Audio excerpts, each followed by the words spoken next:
জঘন্যতকৈ জঘন্য কাণ্ড কৰিব পাৰে মিয়াই অসভ্যতাৰ সীমা নাই মিয়াৰ আৰু যিদিনাখন অসমত বিজেপি চৰকাৰ যাব গুটেই অসমখন মিয়াই সেইদিনা লৈ ল'ব আমি নাথাকিলে অনুপতপ্ত হ'ব অসমীয়া আৰু তিনিকৈ হৈছে মিয়াৰ আটাইতকৈ ডাঙৰ সমৰ্থক এই কথা ঘোষণা কৰিছে মুখ্যমন্ত্ৰী ডক্টৰ হিমন্ত বিশ্ব শৰ্মাই মিয়াক লৈ মুখ্যমন্ত্ৰীগৰাকীয়ে পুনৰ ডাঙৰ আপডেট দিছে মিয়া কেনে ধৰণে আছে মিয়া 40% আগ্ৰাহী এই কথা কৈছে মুখ্যমন্ত্ৰী ডক্টৰ হিমন্ত বিশ্ব শৰ্মাই মুখ্যমন্ত্ৰীগৰাকীয়ে কৈছে যে আমি আছু বাবে মথাউৰিৰ দৰে ঢাল হৈ থিয় হৈ আছো অসমীয়াৰ বাবে মিয়াৰ সন্মুখত কিন্তু সেই মিয়া বহুত ওপৰলৈ উঠি যাব যদি হে কংগ্ৰেছ আহে আৰু যিদিনাই কংগ্ৰেছ আহিব সেইদিনাই কিন্তু মিয়া বহুত ওপৰলৈ যাব আৰু গুটেই অসমখন শেষ কৰি পেলাব যিদিনাই অসমত বিজেপি চৰকাৰ যাব গুটেই অসমখন সেইদিনা মিয়াই লৈ ল'ব আৰু সেইদিনা অসমৰ প্ৰতিগৰাকী জনতাই কান্দিব লাগিব যে অসমীয়াই বৰ্তমান সময়ছোৱাত বিজেপি চৰকাৰক অভিশাপ দি আছে বিজেপি চৰকাৰক বেয়া পাই আছে সেই অসমীয়া এদিন অনুতপ্ত হ'ব লাগিব এই কথা ঘোষণা কৰিছে মুখ্যমন্ত্ৰী ডক্টৰ হিমন্ত বিশ্ব শৰ্মাই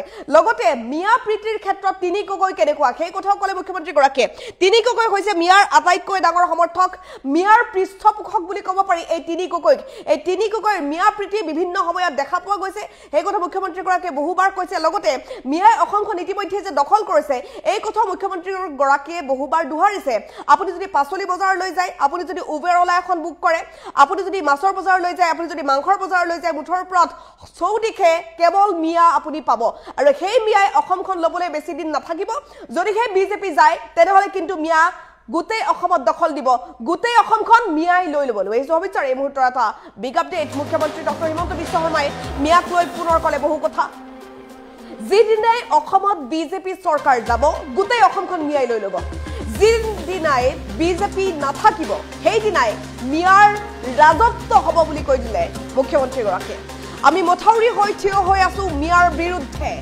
অসমীয়া জাতিৰ বাবে আমি ঢাল স্বৰূপ 40% মানুহ আগ্ৰাহী এই কথা কৈছে মুখ্যমন্ত্ৰীগৰাকীয়ে উদন্ত মানুহ জনগাঁথনিৰ পৰা আদি কৰি সকলো ফালৰ পৰা শেষ হ'ব অসমখন যদিহে মিয়াই গুটেই দখল দিবলৈ হয় যি অসমীয়াই আজি আমাক বেয়া পাই আছে তেওঁলোকে আমি নাথাকিলে অনুতপ্ত হ'ব বুলি ক'লে মুখ্যমন্ত্ৰী ডক্টৰ হিমন্ত বিশ্ব শৰ্মাই অসমখন শেষ কৰি পেলাব মিয়াই যদি বিজেপি নাথাকে বিজেপি আছে বাবে মিয়াই ইমান চল পোৱা নাই কংগ্ৰেছ আহিলে কিন্তু মিয়া বহুত ওপৰলৈ উঠি যাব নকৰিবলগীয়া কাণ্ড কৰিব মিয়াই এই কথা ক'লে মুখ্যমন্ত্ৰীগৰাকীয়ে তেওঁলোকৰ অভদ্ৰামীৰ কোনো সীমা নাথাকিব জঘন্যতকৈ জঘন্য কাণ্ড কৰিব পাৰিব এই মিয়াই জঘন্যতকৈ জঘন্য মানে বুজি উঠিছে তেওঁলোকে কেনেকুৱা কথা কৈছে আৰু ইয়াৰ পাছত ভাবিবলৈ কি থাকিল তিনিকৈ হৈছে মিয়াৰ আটাইতকৈ ডাঙৰ সমৰ্থক মিয়াৰ পৃষ্ঠপোষক মিয়া প্ৰীতি বিভিন্ন সময়ত তিনিকৈ দেখা পোৱা গৈছে তিনিকৈ হৈছে মিয়াৰ পৃষ্ঠপোষক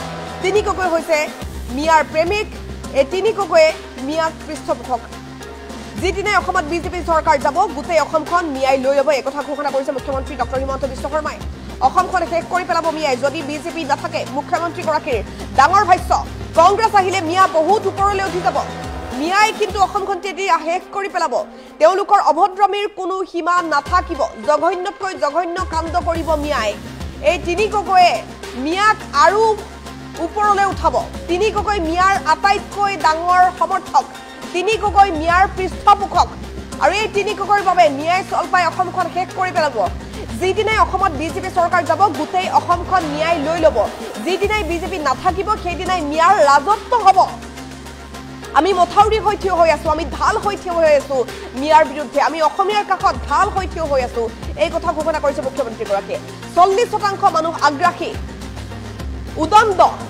জনগাঁথনিৰ পৰা আদি কৰি সকলো ফালৰ পৰা অসমখন শেষ কৰি পেলাব মিয়াই যি অসমীয়াই আজি আমাক বেয়া পাই আছে তেওঁলোকে আমি নাথাকিলে অনুতপ্ত হ'ব অসমখন শেষ কৰি পেলাব মিয়াই যদি বিজেপি নাথাকে কংগ্ৰেছ আহিলে মিয়া বহুত ওপৰলৈ উঠি যাব আৰু তাৰ পাছত যি হ'ব আপুনি চাব নোৱাৰিব তেওঁলোকৰ অভদ্ৰামীৰ কোনো সীমা নাথাকিব ইতিমধ্যে তেওঁলোকৰ অভদ্ৰামী দেখা পোৱা গৈছে তেতিয়াতো ক'বলৈ বাকী নাথাকিব জঘন্যতকৈ জঘন্য কাণ্ড কৰিব মিয়াই যদি সেই বিজেপি নাথাকে তিনিকৈ মিয়াৰ আটাইতকৈ ডাঙৰ সমৰ্থক মুখ্যমন্ত্ৰী ডক্টৰ হিমন্ত বিশ্ব শৰ্মাই ভাষ্য প্ৰদান কৰিছে তেওঁ কি ক'লে শুনাব বিচাৰিম নিশ্চিত থাকক যিদিনাখনে ইয়াত বিজেপি নাথাকে দিছপুৰৰ পৰা আৰম্ভ কৰি গোটেই অসমখন মিয়াই লৈ ল'ব আৰু এইটো কথা মই ভৱিষ্যতবাণী কৰি থৈ গ'লোঁ মইতো মৰণশীল সকলো মানুহটো সদায় জীয়াই থাকিব নোৱাৰে যিদিনাখনে অসমত বিজেপি চৰকাৰ যাব, যিবিলাক আমাৰ অসমীয়া মানুহে এতিয়া বিজেপিক অভিশাপ দি আছে, তেওঁলোক এদিন নিজে অনুতপ্ত হ'ব। কাৰণ এটা মথাউৰিৰ দৰে আমি থিয় কৰি থৈ দিছোঁ। 40% মানুহ আগ্ৰাসী মানুহ, তেওঁলোক আপোনাৰ মোৰ দৰে মানুহ নহয়। তেওঁলোকৰ মনত এগ্ৰেশ্যন আছে। ফেচবুকত যি ধৰণে কথা কয়, ছ'চিয়েল মিডিয়াত বিজেপি চৰকাৰ থাকোঁতেও তেওঁলোকে কিমান বেয়া বেয়া কথা ক'ব সাহস কৰে। আৰু যদি বিজেপি নাথাকে, কংগ্ৰেছৰ চৰকাৰ আহে, তেওঁলোক ক'ত যাবগৈ আপোনালোকে চিন্তা কৰক। এটাটো জনগাঁথনিৰ পৰিৱৰ্তন, আৰু এই ব্যক্তিসকলৰ বহুতে উদণ্ড, তেওঁলোকৰ অভদ্ৰামীৰ কোনো সীমা নাই। উটুৱাই নিদিয়ে, প্ৰথম মহিলাগৰাকীক কৰিহে উটুৱাই দিব। যিটো তেওঁলোকৰ আজিলৈকে যিটো অসমত ইতিহাস আছে, সেইটোৱে হৈছে ইতিহাস। গতিকে মই ভাবোঁ যে ৰাইজে নিজে বুজি পাব লাগিব, অসমীয়াসকল একত্ৰিত নহ'লে আমি ক'তো থাকিব নোৱাৰোঁ। এই যে তিনি গগৈৰ নাম ক'লে, তিনি গগৈয়েতো তেওঁলোকেতো মিয়াৰ আটাইতকৈ ডাঙৰ সমৰ্থক। তেওঁলোক গগৈৰ সমৰ্থক নহয়, তেওঁলোক বুঢ়াগোহাঁইৰ সমৰ্থক নহয়, তেওঁলোক বৰবৰাৰ সমৰ্থক নহয়, তেওঁলোক বৰপাত্ৰ গোহাঁইৰ সমৰ্থক নহয়। এই তিনি গগৈয়ে হৈছে মিয়াৰ আটাইতকৈ ডাঙৰ পৃষ্ঠপোষক। এটা কথা নিশ্চিত থাকক, যিদিনাখনে ইয়াত বিজেপি নাথাকে, দিছপুৰৰ পৰা আৰম্ভ কৰি গোটেই অসমখন মিয়াই লৈ ল'ব। আৰু এইটো কথা মই ভৱিষ্যতবাণী কৰি থৈ গ'লোঁ। মইতো মৰণশীল, সকলো মানুহটো সদায় জীয়াই থাকিব নোৱাৰে। যিদিনাখনে অসমত বিজেপি চৰকাৰ যাব, যিবিলাক আমাৰ অসমীয়া মানুহে এতিয়া বিজেপিক অভিশাপ দি আছে, তেওঁলোক এদিন নিজে অনুতপ্ত হ'ব। কাৰণ এটা মথাউৰিৰ দৰে আমি থিয় কৰি থৈ দিছোঁ। 40% মানুহ আগ্ৰাসী মানুহ, তেওঁলোক আপোনাৰ মোৰ দৰে মানুহ নহয়। তেওঁলোকৰ মনত এগ্ৰেশ্যন আছে। ফেচবুকত যি ধৰণে কথা কয়, ছ'চিয়েল মিডিয়াত বিজেপি চৰকাৰ থাকোঁতেও তেওঁলোকে কিমান বেয়া বেয়া কথা ক'ব সাহস কৰে। আৰু যদি বিজেপি নাথাকে, কংগ্ৰেছৰ চৰকাৰ আহে, তেওঁলোক ক'ত যাবগৈ আপোনালোকে চিন্তা কৰক। এটাটো জনগাঁথনিৰ পৰিৱৰ্তন, আৰু এই ব্যক্তিসকলৰ বহুতে উদণ্ড, তেওঁলোকৰ অভদ্ৰামীৰ কোনো সীমা নাই। উটুৱাই নিদিয়ে, প্ৰথম মহিলাগৰাকীক কৰিহে উটুৱাই দিব। যিটো তেওঁলোকৰ আজিলৈকে যিটো অসমত ইতিহাস আছে, সেইটোৱে হৈছে ইতিহাস। গতিকে মই ভাবোঁ যে ৰাইজে নিজে বুজি পাব লাগিব, অসমীয়াসকল একত্ৰিত নহ'লে আমি ক'তো থাকিব নোৱাৰোঁ। এই যে তিনি গগৈৰ নাম ক'লে, তিনি গগৈয়েতো তেওঁলোকেতো মিয়াৰ আটাইতকৈ ডাঙৰ সমৰ্থক। তেওঁলোক গগৈৰ সমৰ্থক নহয়, তেওঁলোক বুঢ়াগোহাঁইৰ সমৰ্থক নহয়, তেওঁলোক বৰবৰাৰ সমৰ্থক নহয়, তেওঁলোক বৰপাত্ৰ গোহাঁইৰ সমৰ্থক নহয়। এই তিনি গগৈয়ে হৈছে মিয়াৰ আটাইতকৈ ডাঙৰ পৃষ্ঠপোষক। এটা কথা নিশ্চিত থাকক, যিদিনাখনে ইয়াত বিজেপি নাথাকে, দিছপুৰৰ পৰা আৰম্ভ কৰি গোটেই অসমখন মিয়াই লৈ ল'ব। আৰু এইটো কথা মই ভৱিষ্যতবাণী কৰি থৈ গ'লোঁ। মইতো মৰণশীল, সকলো মানুহটো সদায় জীয়াই থাকিব নোৱাৰে। যিদিনাখনে অসমত বিজেপি চৰকাৰ যাব, যিবিলাক আমাৰ অসমীয়া মানুহে এতিয়া বিজেপিক অভিশাপ দি আছে, তেওঁলোক এদিন নিজে অনুতপ্ত হ'ব। কাৰণ এটা মথাউৰিৰ দৰে আমি থিয় কৰি থৈ দিছোঁ। 40% মানুহ আগ্ৰাসী মানুহ, তেওঁলোক আপোনাৰ মোৰ দৰে মানুহ নহয়। তেওঁলোকৰ মনত এগ্ৰেশ্যন আছে। ফেচবুকত যি ধৰণে কথা কয়, ছ'চিয়েল মিডিয়াত বিজেপি চৰকাৰ থাকোঁতেও তেওঁলোকে কিমান বেয়া বেয়া কথা ক'ব সাহস কৰে। আৰু যদি বিজেপি নাথাকে, কংগ্ৰেছৰ চৰকাৰ আহে, তেওঁলোক ক'ত যাবগৈ আপোনালোকে চিন্তা কৰক। এটাটো জনগাঁথনিৰ পৰিৱৰ্তন, আৰু এই ব্যক্তিসকলৰ বহুতে উদণ্ড, তেওঁলোকৰ অভদ্ৰামীৰ কোনো সীমা নাই। উটুৱাই নিদিয়ে, প্ৰথম মহিলাগৰাকীক কৰিহে উটুৱাই দিব। যিটো তেওঁলোকৰ আজিলৈকে যিটো অসমত ইতিহাস আছে, সেইটোৱে হৈছে ইতিহাস।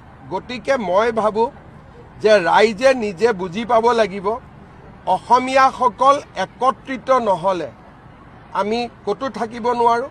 এই যে তিনি গগৈৰ নাম ক'লে, তিনি গগৈয়েতো তেওঁলোকেতো মিয়াৰ আটাইতকৈ ডাঙৰ সমৰ্থক। তেওঁলোক গগৈৰ সমৰ্থক নহয়, তেওঁলোক বুঢ়াগোহাঁইৰ সমৰ্থক নহয়, তেওঁলোক বৰবৰাৰ সমৰ্থক নহয়, তেওঁলোক বৰপাত্ৰ গোহাঁইৰ সমৰ্থক নহয়। এই তিনি গগৈয়ে হৈছে মিয়াৰ আটাইতকৈ ডাঙৰ পৃষ্ঠপোষক।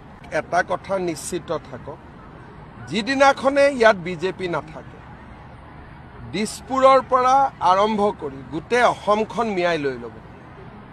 আৰু এইটো কথা মই ভৱিষ্যতবাণী কৰি থৈ গ'লোঁ।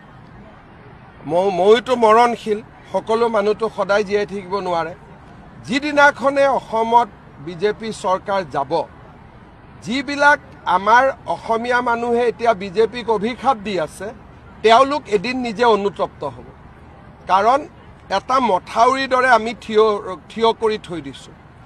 40% মানুহ আগ্ৰাসী মানুহ, তেওঁলোক আপোনাৰ মোৰ দৰে মানুহ নহয়। তেওঁলোকৰ মনত এগ্ৰেশ্যন আছে। ফেচবুকত যি ধৰণে কথা কয়, ছ'চিয়েল মিডিয়াত বিজেপি চৰকাৰ থাকোঁতেও তেওঁলোকে কিমান বেয়া বেয়া কথা ক'ব সাহস কৰে। আৰু যদি বিজেপি নাথাকে, কংগ্ৰেছৰ চৰকাৰ আহে, তেওঁলোক ক'ত যাবগৈ আপোনালোকে চিন্তা কৰক। এটাটো জনগাঁথনিৰ পৰিৱৰ্তন, আৰু এই ব্যক্তিসকলৰ বহুতে উদণ্ড, তেওঁলোকৰ অভদ্ৰামীৰ কোনো সীমা নাই। উটুৱাই নিদিয়ে, প্ৰথম মহিলাগৰাকীক কৰিহে উটুৱাই দিব। যিটো তেওঁলোকৰ আজিলৈকে যিটো অসমত ইতিহাস আছে, সেইটোৱে হৈছে ইতিহাস। গতিকে মই ভাবোঁ যে ৰাইজে নিজে বুজি পাব লাগিব, অসমীয়াসকল একত্ৰিত নহ'লে আমি ক'তো থাকিব নোৱাৰোঁ।